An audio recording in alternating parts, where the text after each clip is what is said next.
तो आरक्षण की अगर हम बात करें तो आरक्षण का लोग विरोध क्यों करते हैं बताओ? आरक्षण का विरोध क्यों होता है बताओ? भाई हम ये भी तो देखेंगे इसका विरोध किस लिए है, आखिर लोग इसको समर्थन क्यों करते हैं, दोनों ही बातें देखेंगे। तो किस आधार पे आरक्षण दिया जाना चाहिए हम उसको भी देखेंगे। समानता के खिलाफ कैसे लोग बता रहे, संविधान कहता है सबको समान अवसर दिया जाएगा, लेकिन अगर संविधान को आगे पढ़ोगे तो संविधान ही कहता है कि इस आधार पे भेदभाव किया जा सकता है। तो हमारे समाज में क्या रहा है कि बहुत सारी जातियों वाला सिस्टम है, कुछ ऊंची जातियां हैं, कुछ को निम्न वर्ग में डाल दिया गया। तो जो जाति व्यवस्था में निचले पायदान पे थे, तो एक बात बताओ, क्या उनका जीवन हमेशा से सही रहा होगा? नहीं रहा होगा। अगर वो जाति व्यवस्था में ही निचले पायदान पे चले गए हैं, इसका मतलब है कि वो समाज में भी निचले पायदान पे चले गए, समाज में पिछड़ गए नहीं। जब वो समाज में पिछड़ गए हैं, इसका मतलब है कि जितने भी संसाधन हैं उनका उपयोग सिर्फ उच्च वर्ग ने किया है, उनको उतना जो है लाभ नहीं मिला है। तो लगभग 3000 साल से ऐसा चलता रहा था। और अगर घटनाएं देखी जाए तो एक एसटी वर्ग, एक केरल में एक राजा हुआ त्रावणकोर में, उसका नाम नहीं याद आ रहा। तो वहाँ क्या होता था कि जो एसटी वर्ग की महिलाएं थी, ऐसी एसटी वर्ग की महिलाएं थी, उन्हें क्या होता था कि अपने स्तन जो है खोल के रख के चलने होते थे। अगर उन्हें अपने स्तन ढक के चलने हैं तो उन्हें उसका टैक्स देना होता था। तो इतना खतरनाक कानून था बताओ। तो उसमें एक लड़की थी, तो उसने क्या किया कि वो जो है अपने स्तन को ढक के चलती थी। होता क्या था कि राजा के जब लोग आते थे तो उससे टैक्स मांगते थे, तो टैक्स देती नहीं थी। तो उसने जब एक दिन टैक्स मांगने आए तो उसने थाली में जो है अपने स्तन को काट के थाली में रख दिया कि यही हमारा टैक्स है, इसको ले जाओ तुम। तो इस घटना जो है राजा की बहुत ज़्यादा बुराई हुई। उस लड़की की जो है घंटे 2 घंटे में तड़प के मौत हो गई। और उसका जो हस्बैंड था, अभी तक तुमने सुना होगा कि जो है कि महिलाएं जो है पति के साथ में सती हो जाती हैं, ऐसी पहली घटना देखने को मिली थी कि उसका हस्बैंड भी उसके साथ में जल गया था। तो तुमने देखा समाज में महिलाओं की स्थिति कितनी खराब रही है। ऐसे जातियों के आधार पर आज भी देखा जाए तो आज भी लोगों के अंदर ऊंच नीच का भाव बहुत ज़्यादा है। इतना सब कुछ सुधार होने के बावजूद भी ऐसा हमारे देश में होता है, लेकिन ऐसा होना नहीं चाहिए। आज कितने साल हो गए हमारे देश को आज़ादी हुए, 75 साल हो गए, लेकिन हम अब भी जो है इस समस्या को झेल रहे हैं। कहीं ना कहीं गांव में, समाज में जो है जागरूकता की बहुत ज़रूरत है। तो इसीलिए तो ये समानता के खिलाफ नहीं, जो 3000 साल से लगभग जिसने शोषण झेला है, उसे आगे बढ़ने का मौका देना चाहिए, नहीं देना चाहिए बताओ। और प्रतिस्पर्धा के भी खिलाफ नहीं है। इतना उसको हम आरक्षण ना दे दें कि प्रतिस्पर्धा के खिलाफ हो जाए। तो सुप्रीम कोर्ट ने कहा कि इससे ज़्यादा आरक्षण नहीं देना चाहिए। ऐसे ही कुशलता, तो इससे कुशलता भी कोई ज़्यादा प्रभावित नहीं होती है। किसी को अगर थोड़े कम नंबर पे सिलेक्शन हो जाता है, उससे कुशलता प्रभावित थोड़ी होती है। और लोग इसका समर्थन क्यों करते हैं? इसलिए भी समर्थन करते हैं बताओ। समर्थन, अगर हम समर्थन की बात करें तो समर्थन क्यों करते हैं बताओ? समर्थन इसलिए करते हैं कि हमारे देश में क्या है, लोकतंत्र है। हमारे देश में क्या है, लोकतंत्र है हमारे देश में। और जहाँ पर भी लोकतंत्र होता है, इसका मतलब है वहाँ पे चुनी हुई सरकार होती है जनता के द्वारा। तो सरकार को तानाशाह थोड़ी ना है। जनता अगले 5 साल में चाहेगी तो हटा देगी, यानी जनता द्वारा चुन के ही तो जनता के प्रतिनिधि आगे बैठते हैं। तो हमारे देश में लोकतंत्र है। जब लोगों द्वारा ही सरकार चलानी है तो लोगों में सबको भागीदारी होनी चाहिए, नहीं होनी चाहिए? और देश में जितने भी संसाधन हैं, क्या है, जितने भी देश में संसाधन है उन पे हर किसी का अधिकार है कि नहीं? अगर कोई कहे, कोई ऊंची जाति वाला है कि पूरे देश पे हमारा ही अधिकार है, सारे संसाधन हमारे यहाँ पे, कहाँ से हो गया बताओ? गलत बात है कि नहीं? तो जिसकी जैसी जनसंख्या है उसके अनुपात में उनको संसाधन मिलना चाहिए, नहीं मिलना चाहिए? अब इन संसाधनों का हम वितरण कैसे करेंगे? रोजगार देंगे, लोगों को लाइसेंस बांटेंगे, तभी तो करेंगे, नहीं करेंगे बताओ? तो समर्थन इसलिए भी है कि हमारे देश में क्या है, लोकतंत्र है। दूसरा क्या है कि आरक्षण किसको मिलना चाहिए?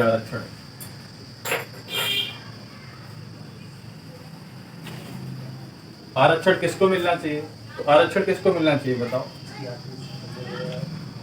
पहली बात तो आर्थिक की तो बात में बात आई है PWS। उससे पहले क्या था कि उससे पहले जाति के रूप में लोग पिछड़े हुए थे समाज में, तो समाज में पिछड़ गए। तो इसका मतलब पिछड़ी जातियां थी। तो जितने भी पिछड़ी जातियां हैं उन्हें क्या मिलना चाहिए? आरक्षण मिलना चाहिए। पिछड़ी जातियां,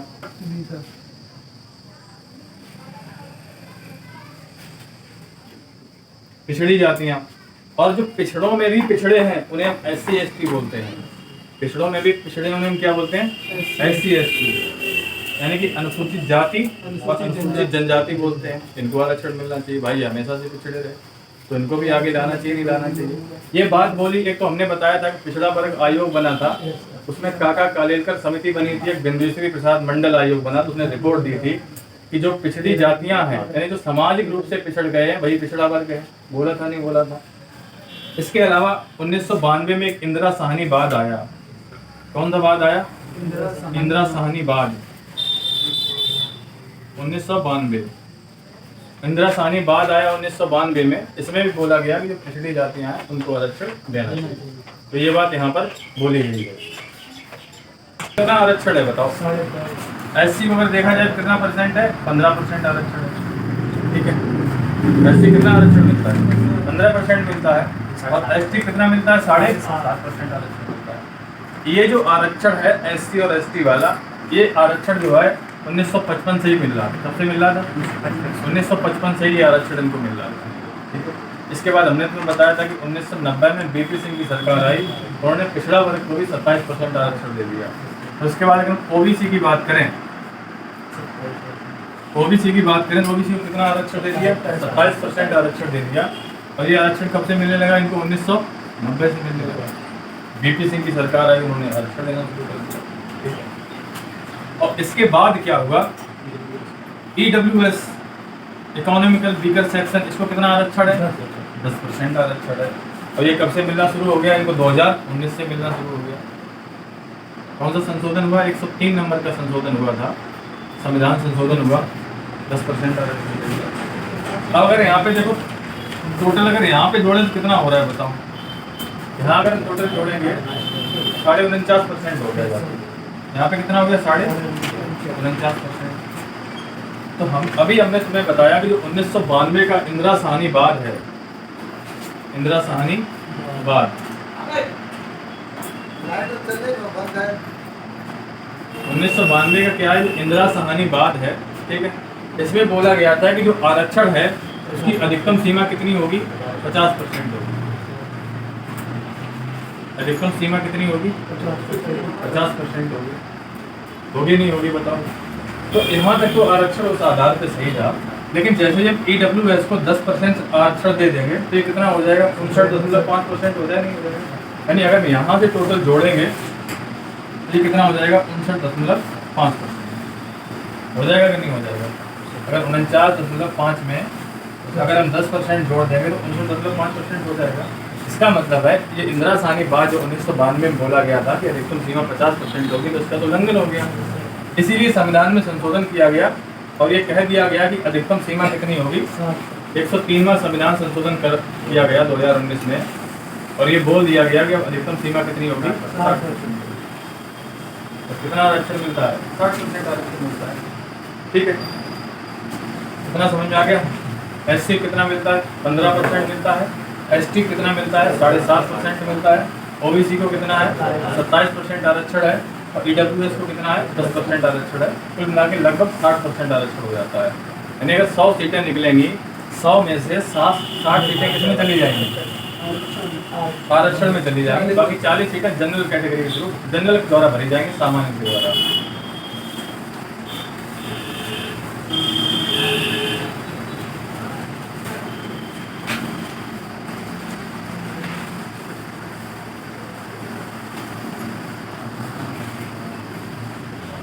आरक्षण की अगर हम बात करें तो आरक्षण 2 टाइप का बताया था। कौन कौन सा आरक्षण होता है बताओ? अगर जो है कितनी वैकेंसी निकली, मान लो 1000 पद निकले। कितनी निकली वैकेंसी? 1000 वैकेंसी निकली किसी जॉब में। कितनी वैकेंसी निकली? अगर 1000 वैकेंसी किसी जॉब में निकली है, इसका मतलब है इसका 40% और 60% बांट दो। ठीक है, 60% तो आरक्षित हो जाएंगे, नहीं हो जाएंगे बताओ? अब 40% कैसी हो जाएंगी? अनरिजर्व हो जाएंगी, सामान्य के द्वारा भरी जाएंगी, सामान्य सीटें हो जाएंगी। तो इसका 60% कितना आ जाएगा? 600। और ये कितना आ जाएगा? आ जाएगा नहीं आ जाएगा? तो 1000 का 60% कितना आ गया? 600। अब 600 में क्या देना है हमें? आरक्षण देना है। आरक्षण दो टाइप का होता है। एक तो वर्टिकल होता है, वर्टिकल जिसे हम कहते हैं ऊर्ध्वाधर, एक होता है क्षैतिज, से हॉरिजॉन्टल बोलते हैं, इसे क्या बोलते हैं? क्षैतिज, क्षैतिज आरक्षण बोलते हैं, ठीक है। तो वर्टिकल का मतलब क्या है? देखो, अब देखो वर्टिकल जो आरक्षण है इसका मतलब क्या है? देखो यहाँ पे क्या है, एससी है, एसटी है, ओबीसी है और ईडब्ल्यूएस है कि नहीं बताओ? एससी है, एसटी है, ओबीसी और क्या है? ईडब्ल्यूएस है। हमें मालूम है ये 600 सीटें जो है इधर बटनी है। अब चाहे इसको यहाँ से लाइन को हटा सकते हो, अब इधर बटनी है, ठीक है। एससी की कितनी मिल जाएंगी? मान लो कितना परसेंट है इसका? 15% है। इसका कितना है? 7.5% है। ओबीसी का कितना है? 27% है। ईडब्ल्यूएस कितना है? 10%। तो ये सारी सीट इसमें चली जाएगी, नहीं चली जाएगी? अब ये वाला आरक्षण क्या होता है? अब यहाँ से वर्टिकल आरक्षण के द्वारा हम कहाँ जाएंगे? हॉरिजॉन्टल में जाएंगे, क्षैतिज आरक्षण में। तो क्षैतिज में क्या होगा बताओ? अब देखो एससी में महिलाएं भी हैं, पुरुष भी है कि नहीं? ऐसे ओबीसी में क्या है? महिलाएं भी हैं और पुरुष भी हैं।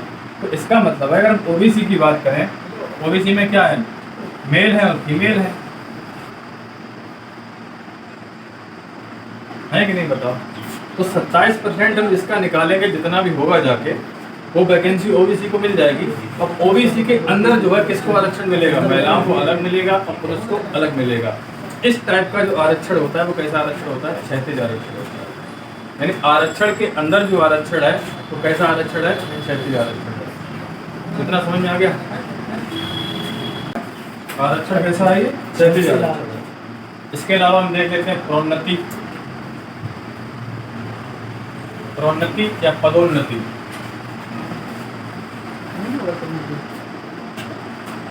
इसे बोलते हैं प्रमोशन में आरक्षण।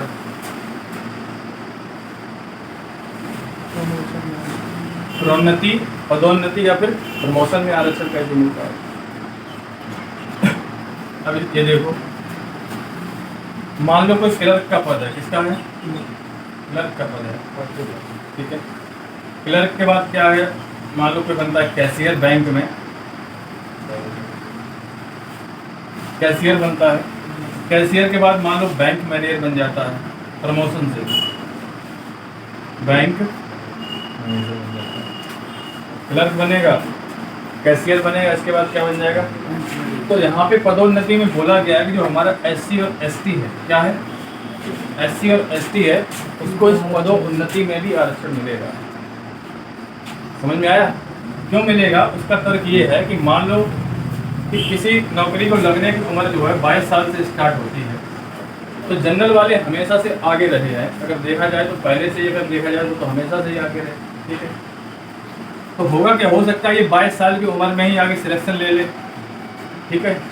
तो इसका मतलब है कि 22 साल में इसने सिलेक्शन ले लिया और अब 5 साल बाद, मान लो 5 साल के बाद में क्या हो रहा है? प्रमोशन हो रहा है 5 साल के बाद में। यानी वो क्लर्क के पद पे उसने नौकरी पकड़ी और 5 साल बाद वो क्या हो जाएगा? कैशियर हो जाएगा। अगले 5 साल बाद क्या हो जाएगा? बैंक मैनेजर हो जाएगा।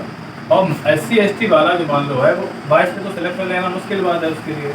उसने सिलेक्शन मान लो लिया जाके 27 साल की एज पे। अब ये 22 साल का है, उसी समय ये ठीक कितने साल का है? 27 साल का है। तो 22 साल वाला जब 27 साल का हुआ तो क्या बन जाएगा? ऐसे ही बन जाएगा। लेकिन ये 27 साल वाला ये 5 साल वाला कब बनेगा? जाके 32 साल में बनेगा जाके। तब तक ये क्या बन जाएगा? जाके बैंक मैनेजर बन जाएगा। इसलिए क्या कहा गया है कि जो पदोन्नति है उसमें जो है प्रमोशन के आधार पर भी एससी और एसटी को क्या दिया जाएगा? आरक्षण दिया जाएगा। समझ में आया? ठीक है। लेकिन मामला शांत नहीं हुआ। 2 दोस्त थे और दोनों के दोनों इंजीनियर थे, ठीक है। एक जनरल कैटेगरी से था, एक बेचारा एक एससी कैटेगरी से था, और दोनों इंजीनियर थे। दोनों साथ में क्या बने? इंजीनियर बने। हुआ क्या कि एससी वाला जो है बहुत जल्दी क्या बन गया?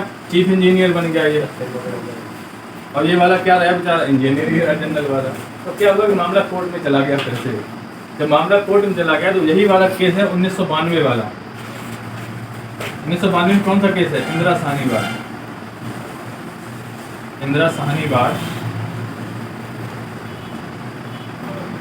इंदिरा साहनीवाल मामला सुप्रीम कोर्ट में पहुंचा। तो सुप्रीम कोर्ट ने क्या कहा कि जो इसके पदों में आरक्षण मिल रहा है ये कैसा असंवैधानिक है।